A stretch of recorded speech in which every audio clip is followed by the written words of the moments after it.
नमस्कार दोस्तों, स्वागत है आपका हमारे यूट्यूब चैनल में। मेरा नाम है अमित प्रतीक और मैं स्वागत करता हूँ आपके अपने channel Amit A zone A to Z में। और आज है 14 सितंबर, जो कि हम मनाते हैं विश्व हिंदी दिवस के रूप में। आपको पता होगा कि आज के ही दिन 1949 में संविधान में प्रावधान किया गया था कि केंद्र की जो भाषा होगी वो हिंदी होगी। तो इसी दिवस को हम पूरे विश्व में हिंदी के प्रचार प्रसार के रूप में मनाते हैं, विश्व हिंदी दिवस के रूप में मनाते हैं। और इसको हम प्रचार प्रसार करने के लिए पूरे विश्व में इसकी एक महत्वपूर्ण इम्पोर्टेंट डे के लिए सेलिब्रेट करते हैं। तो आज के दिन पूरे दिन में हिंदी भारत, जो कि एक प्रमुख भाषा है भारत का, और भारतवासियों को क्या सोचना रहा है, क्या क्या प्रतिक्रियाएं दिए हैं, कैसे कैसे स्टेटस लगे हैं। तो आइए देखते हैं कि किसने क्या क्या स्टेटस लगाया है, कैसी कैसी बातें कहा गया है। तो आज बने रहिएगा पूरा वीडियो में और बहुत अच्छी अच्छी कविताएँ आपको सुनाने वाला हूँ। तो यहाँ देखिए, एक हमारे मित्र लिखते हैं अविनाश जी की, हृदय से निकला भाव है हिंदी, परम प्रतीक प्रभाव है हिंदी, जो नर को नारायण से मिला दे उस बैकुंठ की नाव है हिंदी। कितनी खूबसूरत लिखा है इन्होंने। कहा है विश्व हिंदी दिवस की हार्दिक शुभकामनाएं। आगे बढ़ते हैं और ये देखिए, यहाँ पे एक बहुत बेहतरीन कविताएं किसने लिखा था, मैं आपके लिए प्रस्तुत किया हूँ।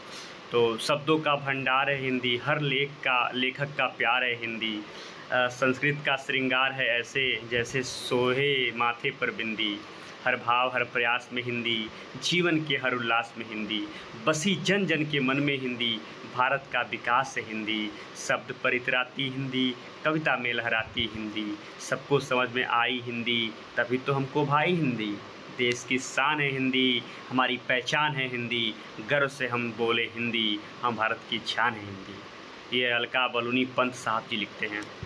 आगे देखिए, ये बड़ी खूबसूरत चीज़ें लिखी थी। एक हकीकत इसलिए हिंदी नायाब है, छू लो तो चरण, अड़ा दो तो टांग, धस जाए तो पैर, फिसल जाए तो पाँव, आगे बढ़ना तो हो तो कदम, राह में चिन्ह छोड़े तो पद, प्रभु के हो तो पाद, बाप की हो तो लहत, गधे की हो तो दुलत्ती, घुघरू बात दो तो पग, खाने के लिए टंगड़ी, खेलने के लिए लगड़ी।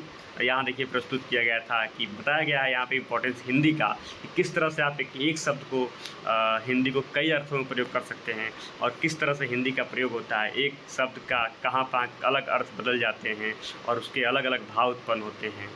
तो ये बताया गया था। आगे देखिए, कुछ एक कविता यहाँ लिखी थी। माँ के माथे पर जो बिंदी है, हाँ वही हिंदी है, सरल है, सुबोध है, सुंदर अभिव्यक्ति है, हिंदी ही सभ्यता, हिंदी ही संस्कृति है, सिर्फ संवाद करना ही नहीं सम्मान करना भी सिखाती है हिंदी। हिंदी दिवस की ढेर सारी शुभकामनाएँ यहाँ पे लिखा गया है।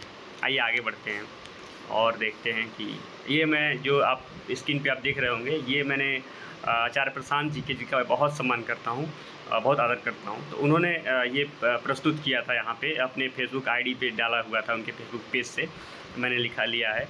तो ये लिखते हैं कि जापान में जापानी, जर्मन में जर्मनी, फ्रांस में फ्रेंच, नॉर्वे में नॉर्वेजियन, स्वीडन में स्वीडिश, फिनलैंड में फिनिश। ये दिखाया है कि मतलब जो विकसित कंट्रीज़ हैं, विकसित व अमीर देश, उनकी भाषा जो है, उनके देश चीनी में चीन बुलाया जाता है। तो इस तरह की भाषा हैं। लेकिन जो विकसित देश हैं, गरीब देश है, अंगोला में पुर्तगाली देखिए, कांगो में फ्रेंच, बोत्सवाना में अंग्रेजी। ये दिखाते हैं कि जो गरीब देश है वहाँ उनकी भाषाएं नहीं बोली जाती हैं। जैसे लिखे हैं निष्कर्ष साफ है, जो देश अपनी भाषा में काम नहीं करता वो हमेशा गरीब और अविकसित रहता है। तो सच बात है, हमें अपनी भाषा पे बिल्कुल ध्यान देना चाहिए। और ये बहुत अच्छी बात इन्होंने पोस्ट किया हुआ है। वास्तविक रूप से हमारी कंपेयर टू इंग्लिश जो इम्पोर्टेंस जिस हिसाब से दिया जा रहा है न्यायालय में और अन्य कहीं भी, वो अपने आप में जस्टिफाई नहीं करता है। एक हिंदुस्तानी होने के नाते और देश में जो हिंदी की इम्पोर्टेंट होनी चाहिए वो बिल्कुल नहीं है। मैं भी एग्री करता हूँ। थोड़ी सी इस चीज़ को ध्यान देना पड़ेगा। जिस हिसाब से आने वाली पीढ़ियाँ अंग्रेजी माध्यम की तरफ बहुत तेज़ी से अग्रसर हो रही है और हिंदी को उतनी वैल्यू नहीं मिल रही जितनी मिलनी चाहिए। अगर हम ऐसे करते रहे तो हमारी संस्कृति, हमारी सभ्यता और हमारी भाषा का क्या होगा, ये सोच सकते हैं। तो हमारी विविधताओं, हमारी खूबसूरती, भारत देश यही है कि हम विविधताओं में एक हैं। हम इतनी सारे भाषा, इतनी सारे जातियाँ, इतनी सारे धर्म को लेके भी हम सब एकता की भाव हिंदी से बंधे हुए हैं। तो यहाँ पे देखिए, जिस देश में यहाँ पे एक हमारे मित्र ने कटाक्ष किया हुआ है कि जिस देश में गाड़ी पर हिंदी में नंबर लिखने से चालान होता हो, जहाँ 90% लोग अंग्रेजी में हस्ताक्षर करते हों, जहाँ हिंदी के लिए मोबाइल में 2 दबाना पड़ता हो, एवं जिस देश की अदालत में न्याय के लिए बहस हिंदी में नहीं सुनी जाती हो और हिंदी बोलने वालों को अनपढ़ जाहिल गवार बोला जाता हो, उस देश के देशवासियों को हिंदी दिवस की ढेर सारी शुभकामनाएँ। तो मित्र हमारे लिखे हुए हैं यहाँ पे कि हिंदी दिवस की ढेर सारी शुभकामनाएँ, और इन्होंने यहाँ पे कटाक्ष करा हुआ है कि जिस देश में 90% लोग अंग्रेज़ी में हस्तक्षेप करने में अपने आप को लिटरेट महसूस करते हैं और गर्व महसूस करते हैं, हिंदी भाषा बोलने में इतराते हैं जो थोड़े बहुत पढ़े लिखे हो जाते हैं, और न्यायालय में वास्तविक रूप से अंग्रेज़ी में जो सुनवाई होती है वो निश्चित रूप से बदलनी चाहिए। मैं भी इसके पक्ष में हूँ, और जजमेंट तो शायद अब आने लगे हैं क्षेत्रीय भाषा में, लेकिन जो सुनवाई है वो भी अगर हिंदी में होनी चाहिए, बिल्कुल होनी चाहिए, क्योंकि ये हम सबका राइट्स है और राष्ट्रभाषा के लिए बहुत ज़रूरी है कि राष्ट्रभाषा के रूप में और इसको प्रबल दावेदार प्रस्तुत किया जाए। आइए मैंने भी एक छोटी सी कविता प्रस्तुत करते हैं, हम भी कुछ शब्दों के गुच्छों को समेटा हुआ है और प्रस्तुत करते हैं एक छोटी सी कविता। अगर आपको अच्छा लगे तो आप कमेंट में प्रोत्साहन दीजिएगा मुझे और बताइए कैसा है कविता। सिंधी से हिंदी बनकर दक्षिण तक प्रभाव दिया, सिंधी से हिंदी बनकर दक्षिण तक प्रभाव दिया, बहकर हृदय में सबके एकता का भाव दिया। जब राष्ट्र पड़ा था संकट में, गुथकर दिनकर की कविता में भव संकट को भी पार किया, सिंधी से हिंदी बनकर दक्षिण तक प्रभाव दिया।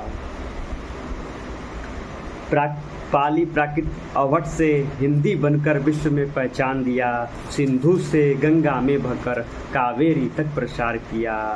जब बात आई अचार की, बड़ों को सम्मान दिया, करके नमस्ते दुनिया को शांति का सद्भाव दिया, सिंधी से हिंदी बनकर दक्षिण तक प्रभाव किया। अच्छा लगा मेरा छोटी सी कविता जो मैंने आपको प्रस्तुत किया अभी। अच्छा लगा हो तो आप मुझे कमेंट करके ज़रूर बताएं, और आपकी फेवरेट कविता कौन सी है, आपके लेखक कौन से फेवरेट हैं। अगर आपकी अगर फेवरेट कविता हो तो आप मुझे कमेंट करके बताएं कि आपकी फेवरेट कौन सी कविता, हिंदी की कविता जो है बताएं। और अगर आपकी कविता फेवरेट नहीं भी है तो आप चाहिए और सर्च करिए गूगल पे, और तमाम लेखकों का कम से कम आज के दिन पढ़िए और उस कविता को एक प्रस्तुत करिए आप मेरे कमेंट में और सुनिए। और आपसे एक प्रश्न है कि हिंदी जो भाषा है, हिंदी जो शब्द है वो किस भाषा का है, आप मुझे कमेंट करके बताएं। आप लोगों में से बताएगा कि हिंदी जो शब्द है वो किस भाषा से बना हुआ है, उसकी प्रति कैसे थोड़ी बहुत अगर एक्सप्रेशन मैं मेरे तरफ से एक छोटा सा गिफ्ट मैं आपको दूंगा, छोटा सा गिफ्ट आपको प्रस्तुत करूँगा। तो आप कमेंट में ज़रूर बताएं, और वीडियो अच्छा लगे तो प्लीज़ लाइक करें, सब्सक्राइब करें और इस वीडियो को ज़्यादा से ज़्यादा शेयर करें। आपका भाई, आपका दोस्त, थोड़ा सा सपोर्ट करिए अपने भाई अपने दोस्त को, आगे बढ़े। धन्यवाद, बाय बाय, गुड नाइट।